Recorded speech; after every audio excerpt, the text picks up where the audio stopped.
today on gift cards, both from a strategic marketing perspective and looking at some of the legal issues surrounding the use of gift cards and the things that you might look out for. We've got two really knowledgeable speakers today. Terry Jack is taking the place of Talbot Roche from Blackhawk Network. Talbot could not join us today due to some business engagements that came up in the last minute. And Melissa Steinman from Venable in Washington, D.C. is a expert in promotions and marketing law. Is going to look at the legal aspects of using gift cards. A couple of housekeeping notes here. Everyone right now is in kind of a muted listen-only mode, and what I would ask you is if during the course of the presentation you have questions, please try and type them into the question box at the on the lower right-hand section of the dialogue area of the control panel. I will answer them, and we'll be looking out for your questions and forward them to the speakers and hopefully get them answered during the course of the presentation. So without much further ado, I want to turn this presentation over to Terry Jack, who's going to get us started on gift cards from a strategic marketing perspective. Terry? Thank you. Let me show my screen and put my presentation up. Hopefully this is working. Yes. All right. So thank you for joining. I appreciate it. I'm sorry Talbot couldn't be with us. She apologizes for the last-minute change of plans. She had to fly to the East Coast. So I am Terry Jack, and I am the Group Vice President of Marketing for Blackhawk Network. And I'm not sure how many of you know Blackhawk Network, but we are a product and marketing company within the prepaid industry. And if you have shopped in your grocery store, you probably have seen our gift card malls. And they are in about over 90% of the grocery stores in the U.S., and we also have offices in Canada, Australia, France, Germany, and the U.K. So global company doing prepaid around the world. So I wanted to start today with a few definitions of what prepaid is, because there's a lot of different words out there, a lot of different categorizations of prepaid. And if you see the first slide here, just kind of gives you an overview of prepaid products in general. So we're all very familiar with pay after, which is the credit market, and pay during, which is the debit market.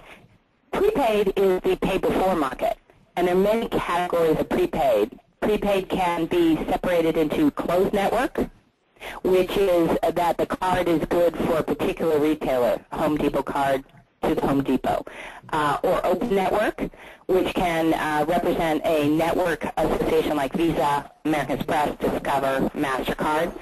And those prepaid cards are good anywhere those networks are accepted. There are gift versions of Open Network and reloadable versions of Open Network. So you can actually get a reloadable Visa card that allows you to keep the card in your wallet, and you load it and use as pay-as-you-go, and then you can reload it. There's also prepaid in telecom. There are prepaid ticket cards, prepaid sports cards. So prepaid is really expanded. There's also the use of open network cards in payroll, in incentive programs, rebate programs. And the prepaid products have really fit a need of the consumers, especially in the last couple of years as the economy's gotten tougher. It's not only convenience for gifting, but it also helps with budgeting and keeping control of expenses, as well as making sure that your recipient receives what they want, reduces returns, allows people to pick the time in which they use the cards. Very attractive cards to consumers.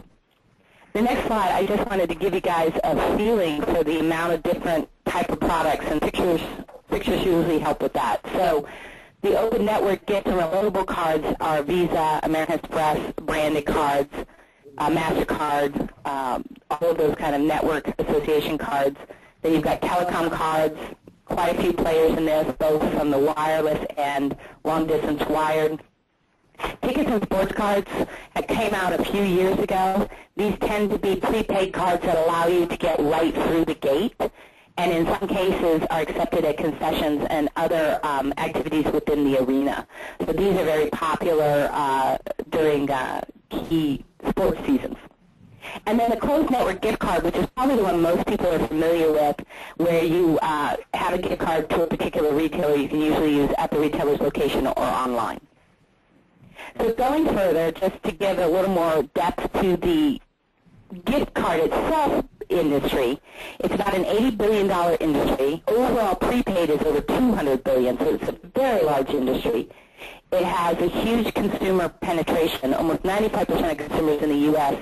has either purchased or received a gift card. Gift card purchases are on the rise, and gift cards, I think purchases on the next slide, people on average spend about $303 a year on gift cards. And because of the acceptance of gift cards over the last 6 to 7 years, originally about 10 years ago they were thought as impersonal, but they've really been adopted as even a better way to gift. They have led the path for other types of prepaid products like the ticket cards and the open network cards.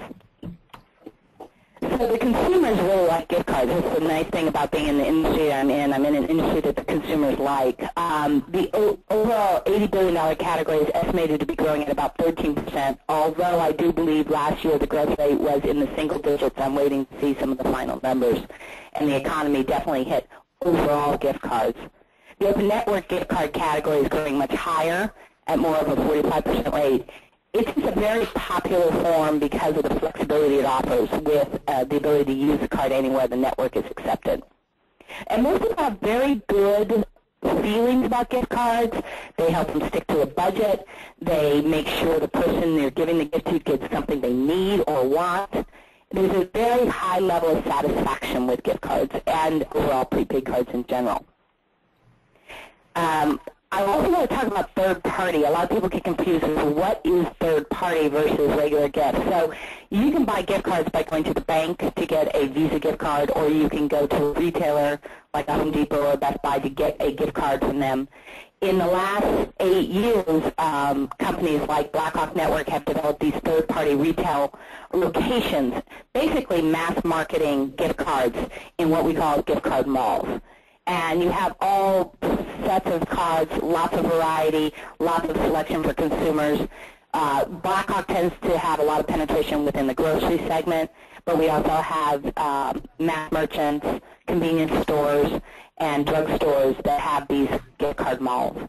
Consumers love the convenience of being able to do multiple shoppings. Retailers love the fact that they can drive increased loyalty and have a new category. If you can imagine your own grocery store, it takes a while to get a new category adopted within grocery. Some of the more recent successful ones have been organics. That's been a category that's been well adopted. Prepaid has been so successful, it's actually one of the number 2 or number 1 dry grocery categories within a grocery supermarket format. So it's been very popular in third party. Third party, I think, has increased the perception of gift cards, the ease of getting gift cards, and that includes that open network card, and has grown the overall awareness and penetration of the product. So now we get into the meat of what's going on today and where gift cards may come in real handy for retailers is that, no big surprise, retailers are having a tough time. Some have gone bankrupt, some have teetered on the edge of bankrupt, people aren't shopping as much, and it's been a tough, I don't know, year, and I suspect it's going to continue through into 2010. Gift cards, fortunately, allow people the ability to, especially in the third-party location, leverage that gift card presence with all those shoppers that go into grocery every day, every week, and drive home more awareness on their brand and potentially share shift to their brand. As I said, overall gift cards had a tough year in 2008. The estimate is that they grew in single digits, but third-party locations actually grew in double digits and have had a very successful run because of the added convenience it gives the consumers. The third party, these are some pictures of third-party locations on slide 9, and as you can see, it gives great brand awareness. There's a huge amount of available kind of banner space, Barnes & Noble popping with their brand being very forefront in the left picture, and then some of the reloadable prepaid cards, the Visa cards in the picture in the middle. And what happens basically is these retail locations reach about 165 million consumers weekly, and that's just within the Blackhawk network. There's several other networks that also do the same thing. And so you're reaching a huge number of consumers on a weekly basis, which allows you to expand your brand. And you can also be smart and effective using these prepaid cards to meet your own corporate objectives. And what I mean is using the prepaid products to basically go in and fulfill the needs of your corporation. So if your corporation is launching a new product, you can use your prepaid card to announce that new product. We've had partners who have put a special offer on a particular product in their restaurant, say an appetizer or something new, by saying, hey, you can get $5 off this appetizer if you buy one of our gift cards. Or I got other partners who said, let's cross-promote. Let's allow people to buy a greeting card and a gift card and get a special value. Or if it's say a kid's card like a Toys R Us, combine it with something else that's in that grocery location, like a Lunchable that is appropriate for the target audience. We've done things where you've been able to combine purchasing of a cake in the bakery of a retailer with the gift card for an overall present. So again, you can cross-promote with the retailers that you're selling in or with other CPG or package goods partners that also sell in that retail location. And then multiple purchase. My background is in consumer packaged goods, and I know from a lot of history that if you can get people to stock up on your product, you're going to have a much better chance to use your product for the next gift they have. So it can be buy two and get something. You can see the iTunes offer on the right, buy $50 or more an iTunes card and get $10 off good for your next safety purchase. So the idea is you can use these prepaid products, especially in these third-party locations, to motivate consumers to act the way you need them to act. You're either buying more of your product, saving it for the next birthday party, or you're cross-promoting with another product that is relevant to your consumer target. There are other ideas. Obviously, you can trade consumers up to higher denominations, try to get them to be motivated to use the gift cards to purchase more, and even drive consumers back to your own retail location. You can see at the bottom the Best Buy offer, which said buy a Best Buy card within the retail location, like a Safeway or a Kroger or an Albertsons. You can get the coupon that's good at Best Buy. And what we find with that is consumers tend to buy the Best Buy gift card and give it as a gift and then save the coupon for themselves. So you literally get the purchaser and the recipient into your store, in this case Best Buy, to make a purchase. And with all the challenges today with the retailers driving traffic and loyalty, these gift cards in third-party locations are a very efficient tool to drive traffic, awareness back to your own retail locations and meet your retail needs or your objectives of your overall corporation.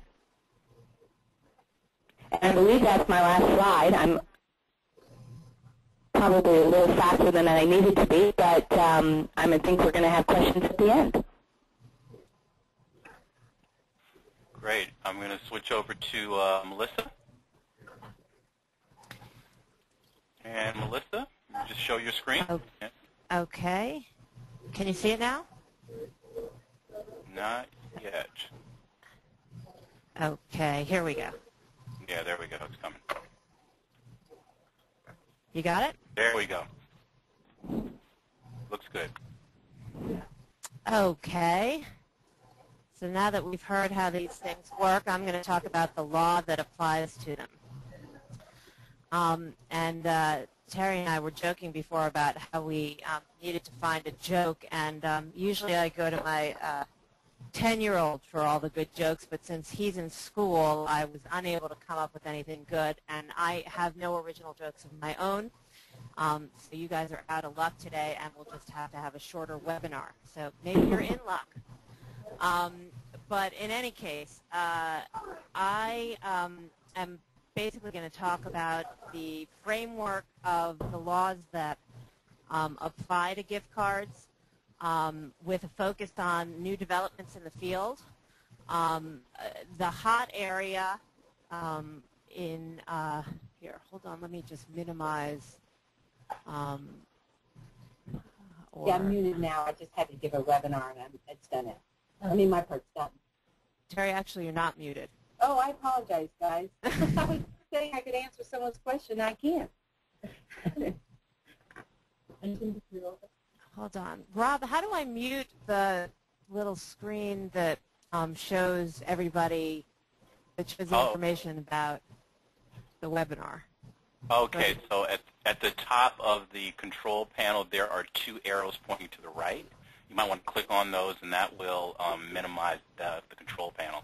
Yeah, I couldn't get mine to do that either. You've got the two non-techies here. I guess so. Did that work yet?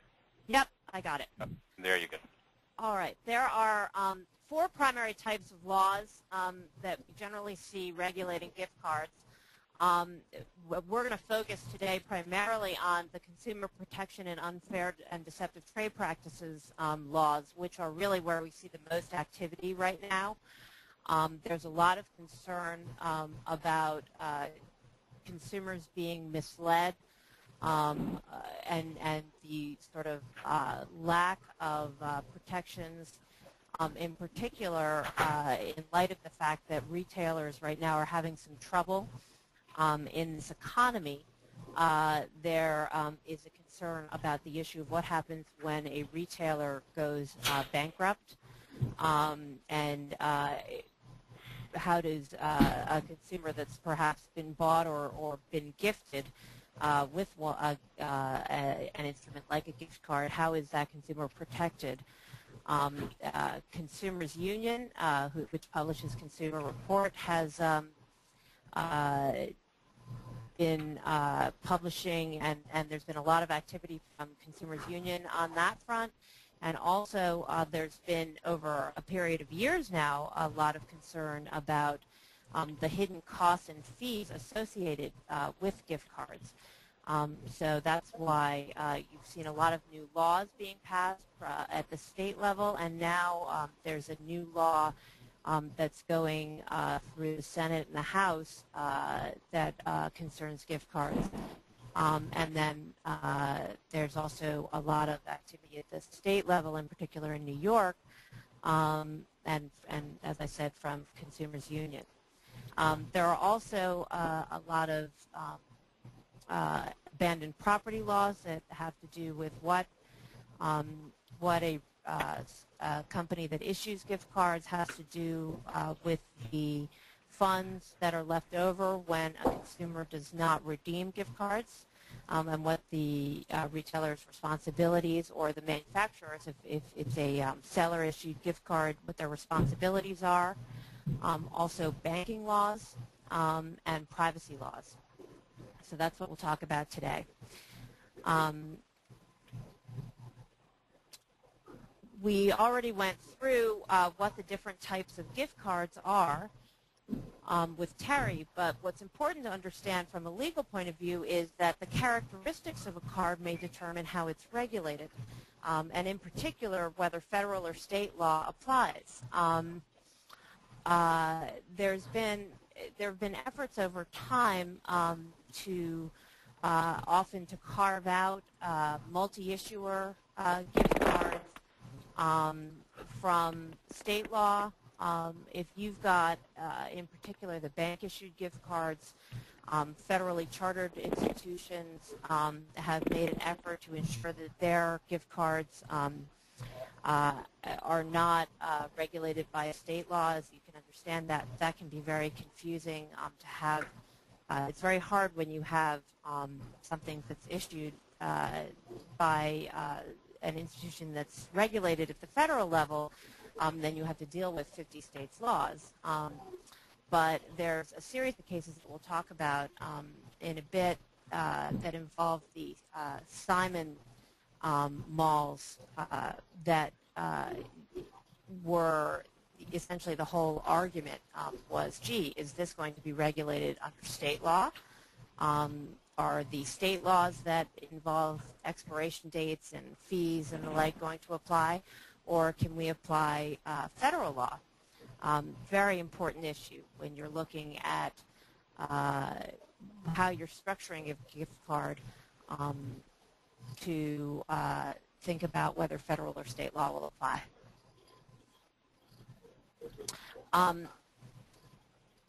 In fact, no federal law existed or exists that comprehensively regulates gift cards from a consumer protection perspective.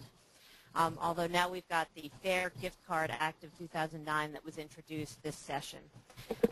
We do have guidance from the Office of the Comptroller of the Currency that was issued that applies to national banks that talks about disclosure and marketing issues. And so if you are a bank, then you've got some pretty clear guidance that's going to tell you how to disclose expiration dates, fees, dormancy fees, how consumers may obtain additional information about cards, a toll-free number or a website address, that sort of thing. They talk about issuing, providing information accompanying the card. So the OCC provides some pretty clear guidance for banks, but there hasn't been some really comprehensive laws at the federal level. There have been cases from the Federal Trade Commission against several national retailers. And the Federal Trade Commission, it tends to be, of course, how the Federal Trade Commission makes law is through enforcement actions.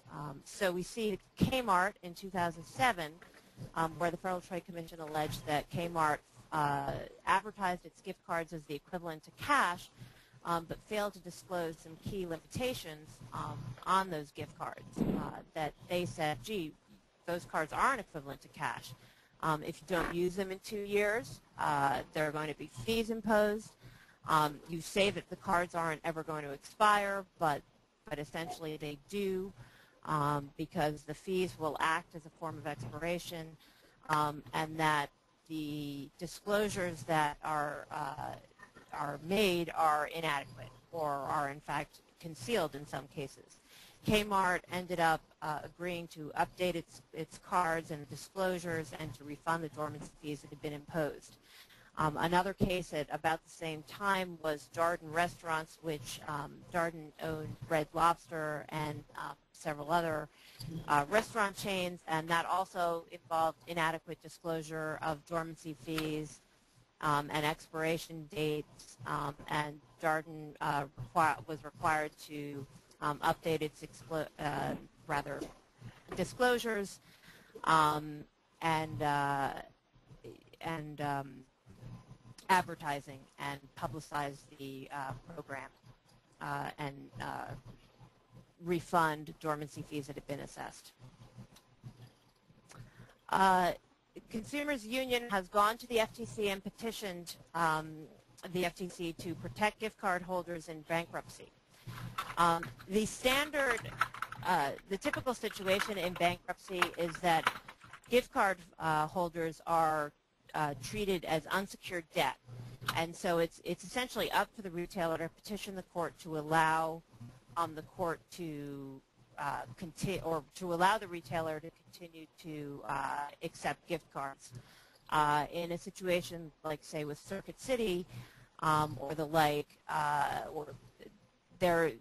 in some cases the retailer has, even when it knows that it's going to be going into bankruptcy, it's continued to sell gift cards. And it's a difficult situation because, of course, the retailer wants to continue to do anything that it can to continue to have profitable business, but on the other hand, there may or may not be funds to back up the redemption of those gift cards. So the Consumers Union, and in addition, at the state level in New York, Attorney General has been very concerned with what happens to consumers in a situation involving retailer bankruptcy. Consumers Union has asked the FTC to address this situation by declaring the sale of gift cards without the segregation of funds to redeem those gift cards in the future as an unfair and deceptive trade practice. They've asked the FTC to intervene in bankruptcy proceedings, to develop a registry, and take various other actions to address this. The New York Attorney General has, in fact, been actively intervening in bankruptcy proceedings already. So that's something to be aware of. Senate Bill 710, which is this proposed law that we've talked about, was introduced in March as an amendment to a major credit card bill. It's being backed by Senators Schumer in New York and Udall. And it's already passed the Senate Banking Committee. It would amend the Federal Trade Commission Act to essentially comport with many of the more stringent state laws.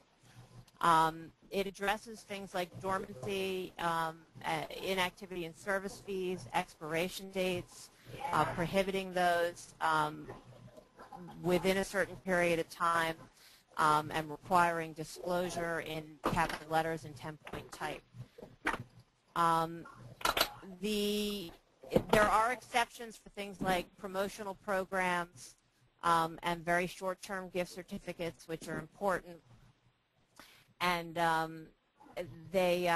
it's got very broad coverage to both gift certificates and bank-issued prepaid cards. So it'll be interesting to see how it comes out. There's obviously a great deal of lobbying going on, but it's the first of its kind at the federal level, so we'll see what happens. At the state level, there's been an enormous amount of activity with regard to gift certificates, and there are new laws really every year with regard to gift certificates. A couple of different areas that you tend to see covered in state laws. The most important is expiration dates.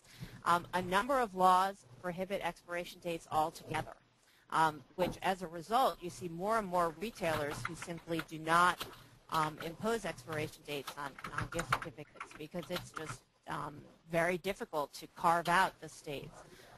As you can see in the list up on the screen, there are now 1, 2, 3, 4, 5, 6, 7, 8, 9, 10, 11 states that prohibit expiration dates altogether, and then several more that permit them but will not don't allow gift certificates to expire or gift cards to expire for periods, in some cases, as long as 7 years.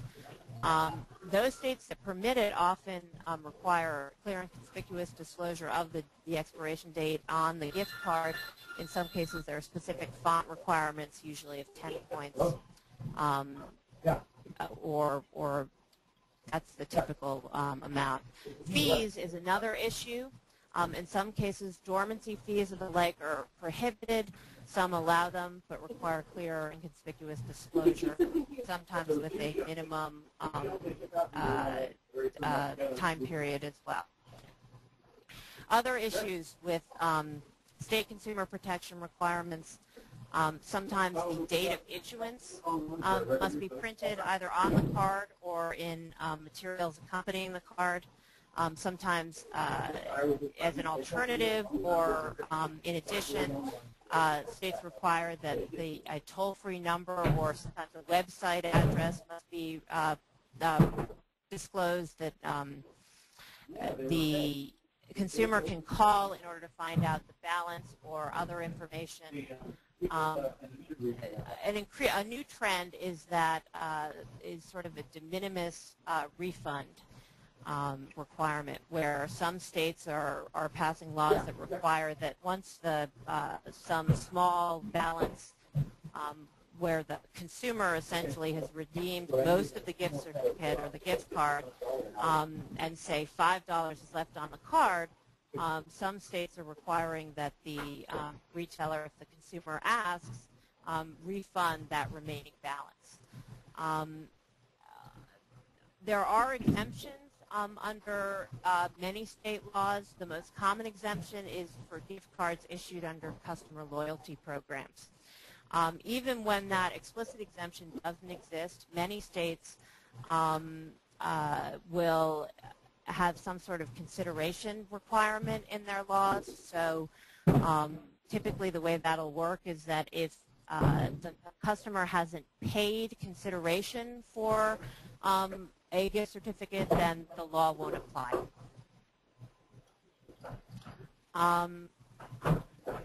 Recent legislation, we've seen it in Alaska, Florida, Massachusetts, Michigan, all more of the same: expiration dates, imposing fees, that sort of thing. Here's more. I will have this deck available for those who want it, so you can see it. I talked about New York being a state that is very active right now in terms of enforcement. I mentioned that before. New York issued a general report on gift cards, or rather the Attorney General issued a report on gift cards this past December that talked about its activities intervening in bankruptcy proceedings.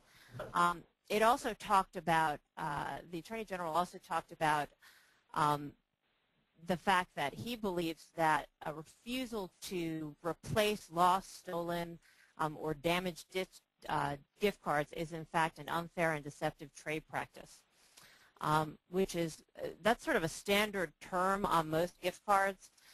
So it was sort of an interesting position to take. There were a number of settlements, actually 18 different settlements that the Attorney General in New York had entered into in the 2003-2004 time period with retailers like Home Depot and Best Buy and a number of very large retailers that involved this practice. And so this is something where the Attorney General has taken action before. And so he's indicated that he continues to consider this a priority and something that should in fact be codified law. So I would be careful in this area. In addition, the City of New York has been actively enforcing a provision in New York law that requires placards or signs at retail locations that essentially states that terms and conditions apply to gift cards. We know of several different enforcement actions, and it's something that all retailers should be aware of as a requirement that's being actively enforced in the City of New York. This is a little more on the gift card requirement, or the gift card report in New York that you can see in the deck, but we're going on for a while now. Recent court cases. The Skype class action is an attempt by a consumer to enforce the Washington gift card law. It's sort of a novel action where a plaintiff has attempted to argue that Skype's stored value accounts are gift cards under Washington state law, and thus Skype cannot impose an expiration date and claim the balance of the accounts if they are unused after 180 days because that expiration policy is a form of unlawful dormancy fee. It's an example of a an attempt to very broadly read a gift card law.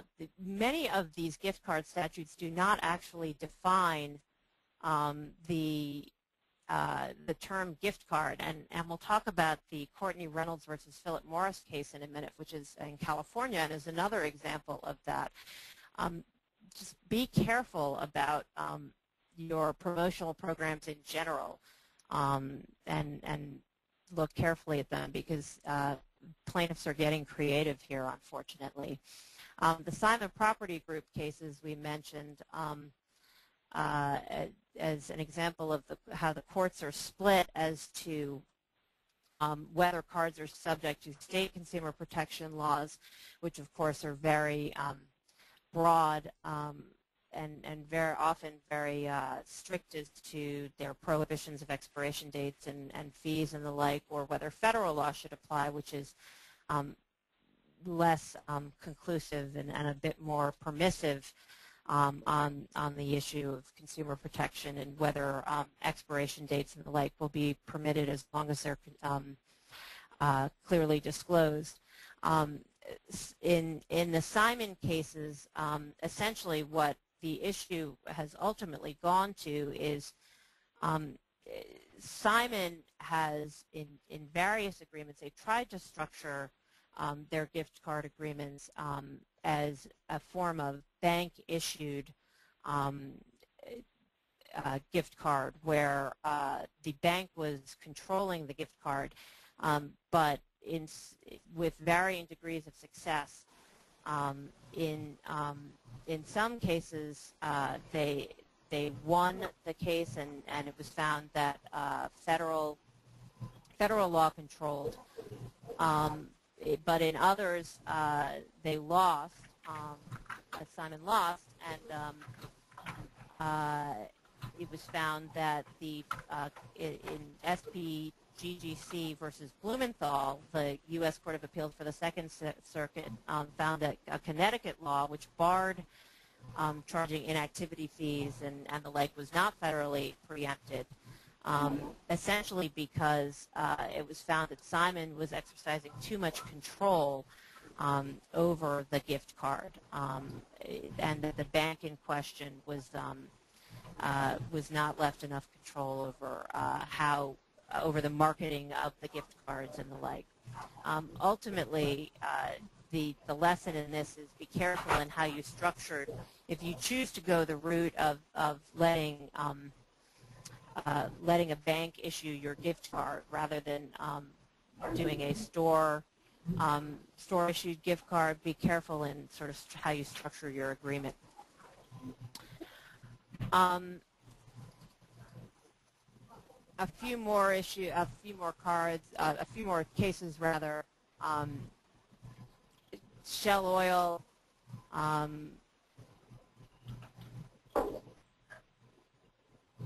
Kennedy versus Schwann's Home Service. There's an exception under California law for gift certificates issued for a food product, as long as you clearly print the expiration date on the front of the gift certificate in capital letters. It's sort of a lesson on the importance of clear and conspicuous disclosures. Once again, also Shell Oil, I'm sorry, I skipped through that, was another lesson on the importance of the disclosure of dormancy fees. In fact, the New York State gift card statute has specific type size or font size disclosure requirements. So once again, New York is an important state to be careful in. And Courtney Reynolds, actually, the oral argument is tomorrow. So that's another example, as I mentioned, of how a very expansive interpretation of the gift card laws, in this case in California. California prohibits the use of expiration dates on gift certificates, but leaves the term undefined. It actually exempts gift certificates issued after 1998 and distributed by the issuer to the consumers under a promotional program if they contain an expiration date and it meets certain requirements. It's in 10-point type, it's on the card's front, etc. The issue there is that this really wasn't, the program in question didn't necessarily involve a gift certificate. The program was essentially a points type program that involved Marlboro miles or proofs of purchase that could be redeemed for items from a catalog. So to the extent nobody would have thought that the proofs of purchase would have had to have an expiration date in the first place. Really what this case is a lesson in is that one has to be careful in what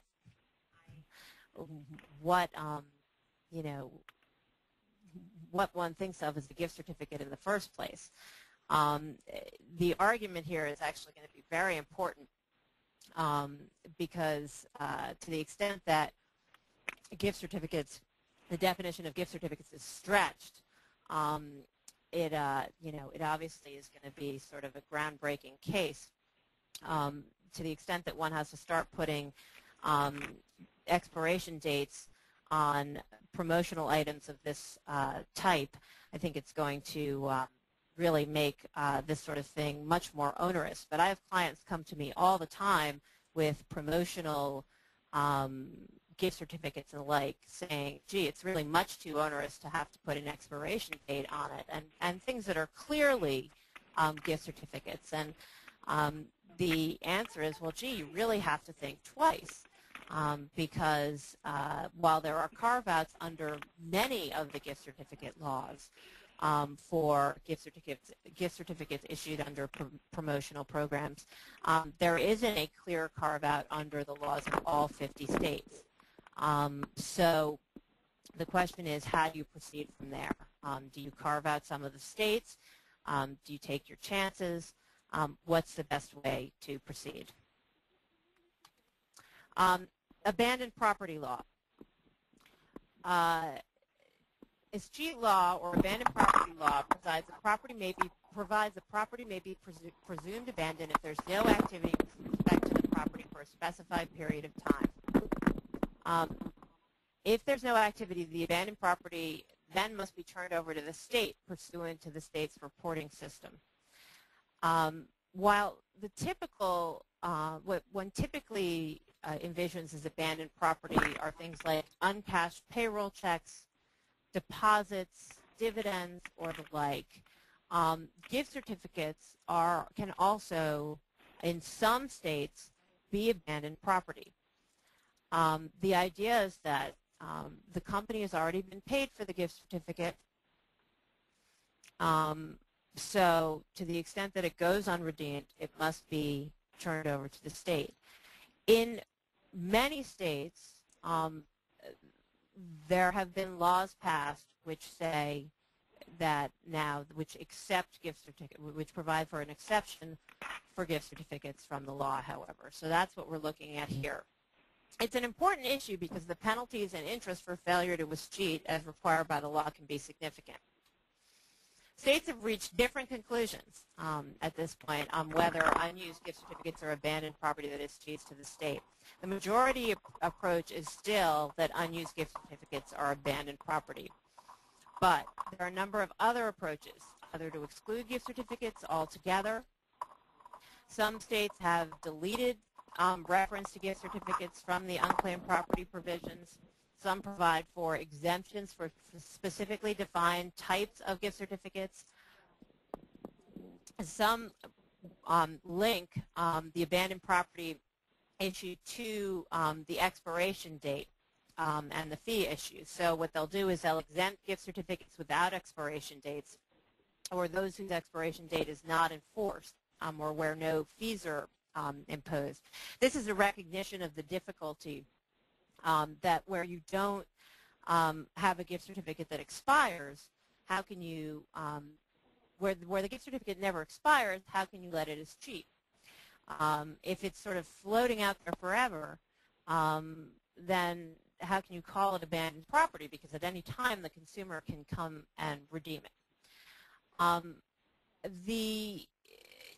There's actually another way to handle this, which is that many states have a provision which says that if at some point the consumer comes back and redeems it, even after it's been escheated to the state, the seller can then come back to the state and say, gee, I get that money back, but nevertheless there's a certain administrative hassle that's attached to that, which obviously no seller wants to have to deal with.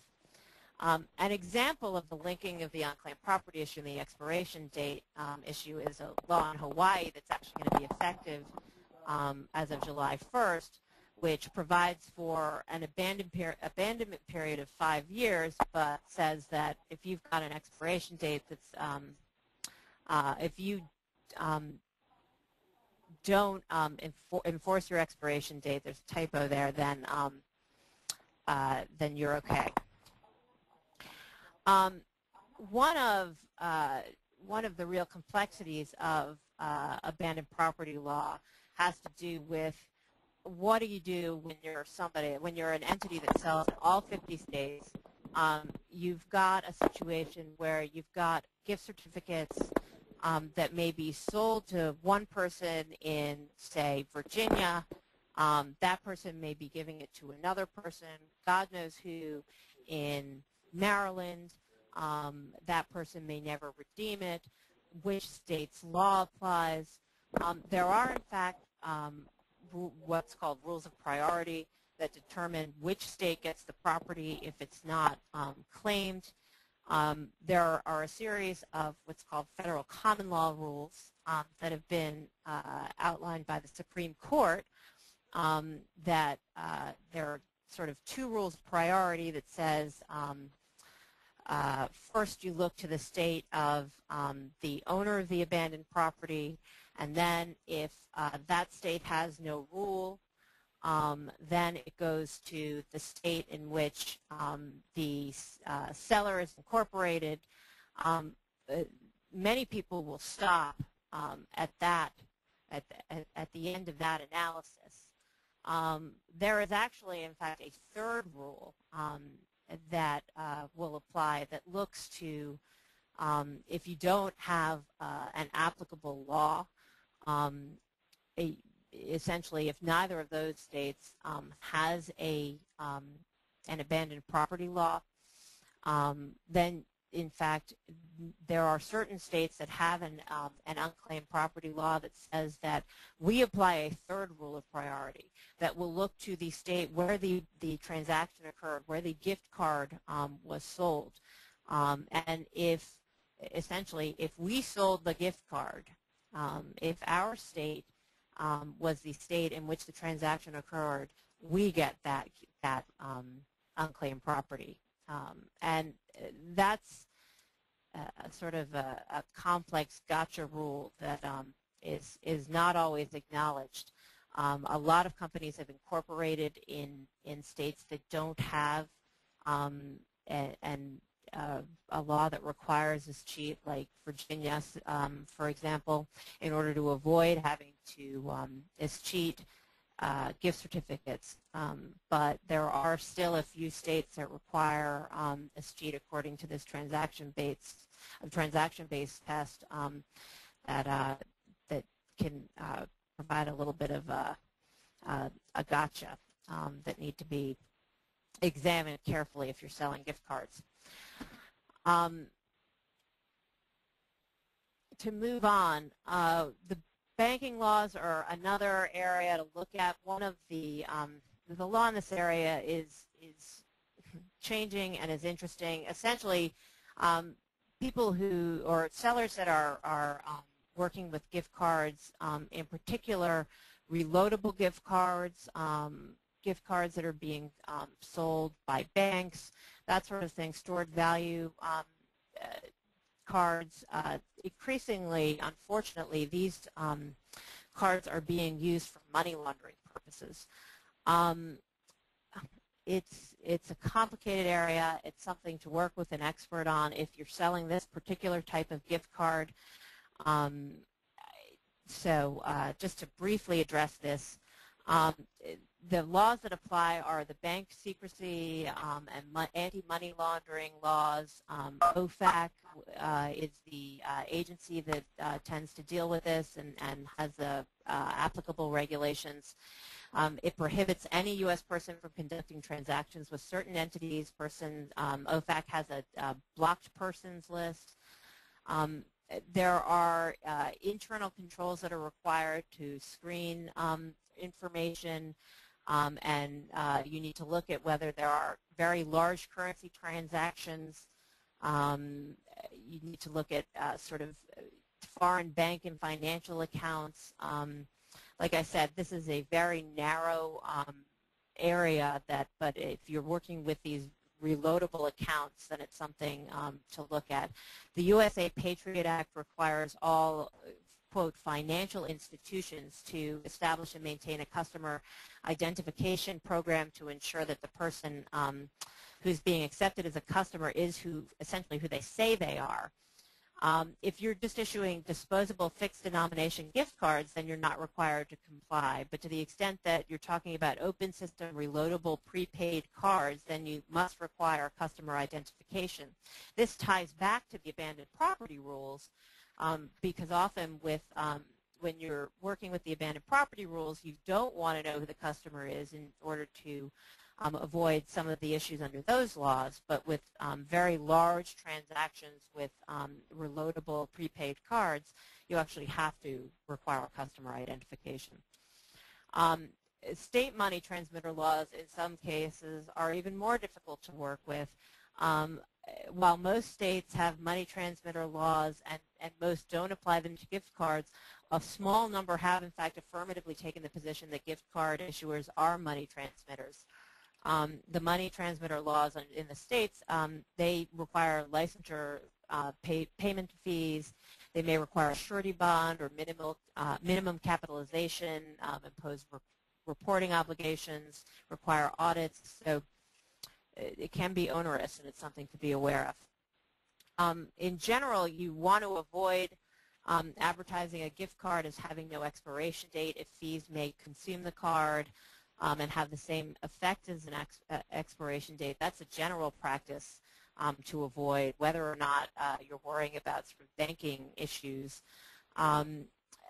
You want to avoid describing products in terms suggesting that they are similar to other bank-issued payment instruments with which customers are more familiar, or you want to avoid describing gift card products that carry federal deposit insurance, or as if they carry federal deposit insurance when that insurance doesn't apply.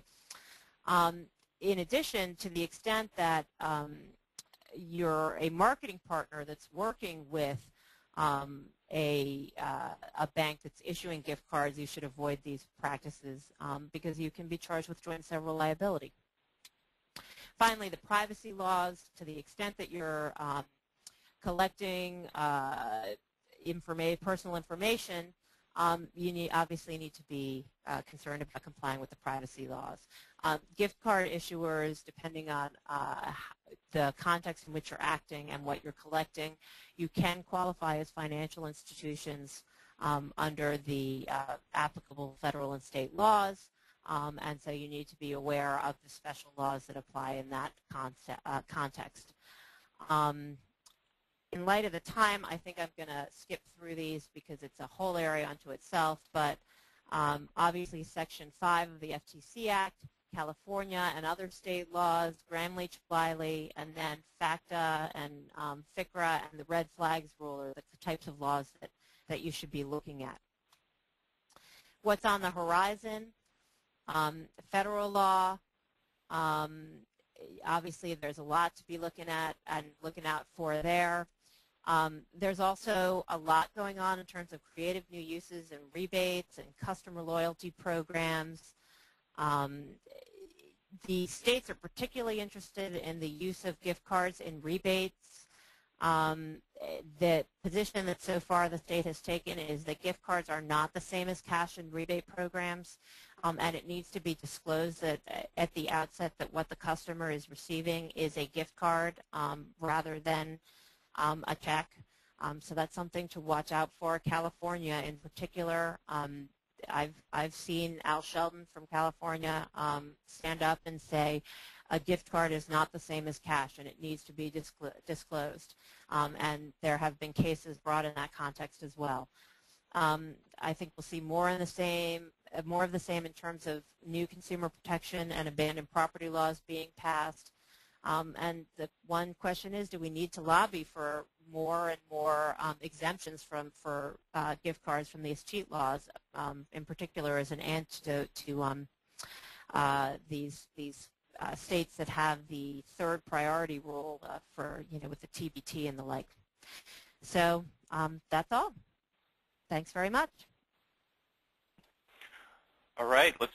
If there are any questions, as I said at the beginning, it is if you are speaking via listening to this via your computer, going to be a little difficult to get any questions in from you. However, if you would like to type a few questions in to the questions box on the control panel, we do have a few minutes to take a few questions. So, anyone? Let's see. Give it a few minutes because I know typing's not the same as talking.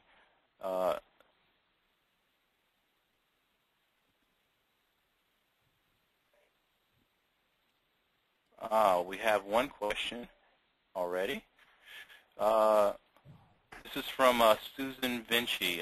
Melissa, you indicated the PowerPoint deck would be available. Can you let us know how to get it? Well, actually, I can answer that. We'll be sending out a download link to everyone after the call, probably before the end of the day today, with links for both decks. So you will all get links to download both decks. Let's see, what else? What if we were on the phone? Okay, let's see. Ed Shulkin has a question. Let me see. Ed, I don't think you've enabled audio controls because I can't unmute you. So I have no way to unmute you on this end. Let's see. I think right now you were sent an audio pin, so if you want to hit that, it's #95#.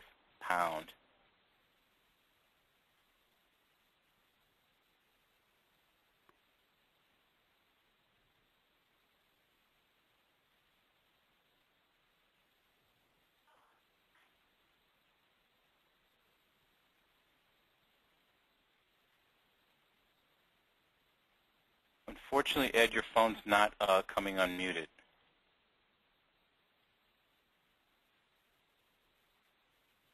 At the other way also to ask me questions, I'm sure both speakers are available to answer any questions that you may have. Their email addresses are included in the decks, so and they certainly welcome some further interaction with you all. Terry, anything you wanted to add?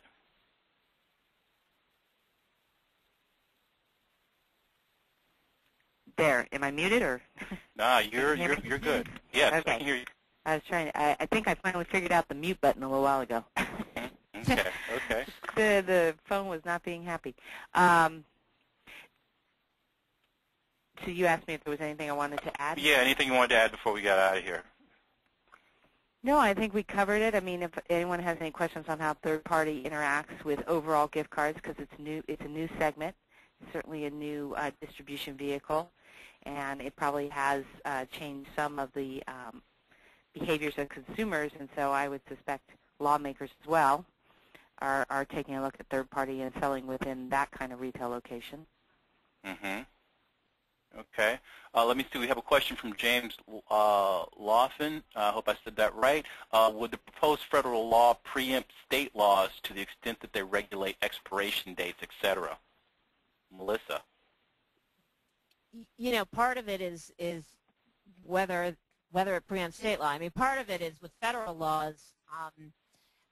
I don't believe that it's currently drafted to. Typically, if there's no express preemption provision, a federal law will not preempt unless it is stricter than state law, and it is not drafted, I believe, to be stricter. And I don't actually. It says expiration dates are prohibited unless the date is no less than 5 years after the date of purchase. So a group of state laws, as we discussed, just simply prohibit expiration dates rather than imposing some time horizon. Okay. So as it stands, I do not believe that there is any express preemption provision, and by operation, it would not. Okay. I James, think it's unlikely that they will add a preemption provision down the line. Okay. Let's see. Another question from Joan Current. For a client issuing 50-state gift card programs, what characteristics best describe the safest harbor for this gift card? Should I repeat the question? meaning sort of how would you draft a program to comply with all 50 states? I think so. Joan, I don't know if you were able to speak, but I tried to unmute you, so I don't know if you can still hear this or respond. I don't know if you're listening via computer or what. I think you're listening via computer. Yeah, the question again is for clients issuing a 50-state gift card program today, what characteristics best describe the safest harbor for this gift card? You know, I think that I'm going to take that as sort of what's the sort of safest way to operate in a 50-state environment. I think that, yeah, obviously it's hard to say in 1 minute or less what's the safest way to create a 50-state program. But obviously on the expiration date and fees issue, what I said in the presentation itself is it's very hard to create a program with an expiration date that's compliant in all 50 states right now. The same goes for a program that imposes fees because of the fact that so many states now are prohibiting them. So that's I think that's the most important thing is knowing where one stands. You can start carving out states that prohibit them, but frankly, like I said, every year there are more states that are sort of either adopting an all-out prohibition or imposing some time horizon as to you cannot have you cannot expire a gift card before X date. And Terry, you may have some thoughts on this as well, since obviously you're operating in all 50 states with a lot of clients. Joan, I see you switched to phone. Are you able to speak now? We are, yes. Ah, there you go. Did that answer your question? Yes, we would like to hear as well from the lady who is issuing in 50 states, and we're trying to define what the characteristics are for that safest harbor in this current environment. So we've heard no expiration date, no fees. Are there other characteristics that would help in the current environment? Absolutely. Presenting if there are any back-end fees that even hit after a certain time period. Many of our partners have fees that hit in the 13th month or the second year. They have to be very clearly presented on the packaging so the consumer can see everything, not on the inside of the packaging if the packaging opens up, but any type of fee, any type of requirement that the consumer has, like a reloadable card, you actually have to call, and you get a temporary card, and then you have to call and activate that card. And upon activation of that card, you have to give some information because of the laws that Melissa has outlined, including some of the money laundering laws. So it's very important to not have the fees and to not have the expiration dates, and if you do have kind of back-end dormancy type fees, to be very clear on the back of the packaging what those are and when they kick in. Anything else, Melissa?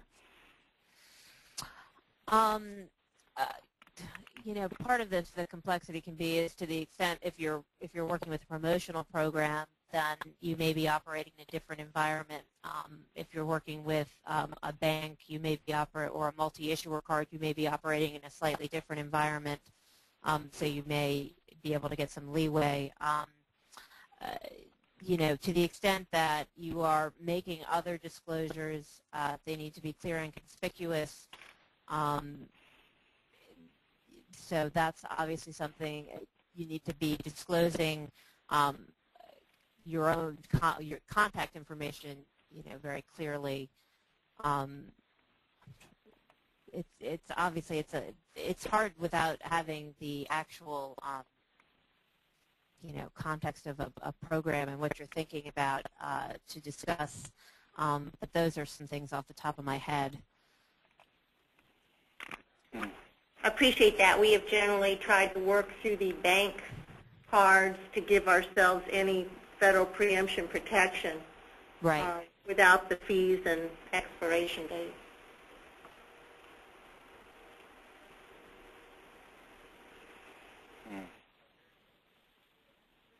Any other questions? I know we're a little over our hour. Again, please look for the deck from both speakers before the end of the day today, and their contact information will be with the decks. And again, they do welcome further inquiries or further dialogue with you all. On behalf of PMA, I certainly want to thank Melissa and Terry for spending time with us, and I want to thank you all. Our next webinar will be on the 28th of April, and we'll be focusing on experiential marketing metrics with Dave Bonsack, who is the VP of Research from GMR Marketing. Should be a good session, get down to the nitty-gritty on some metrics and ways to get the most out of your XM programs. So again, thank you all, and look for an email from us a little bit later this afternoon. Thanks so much.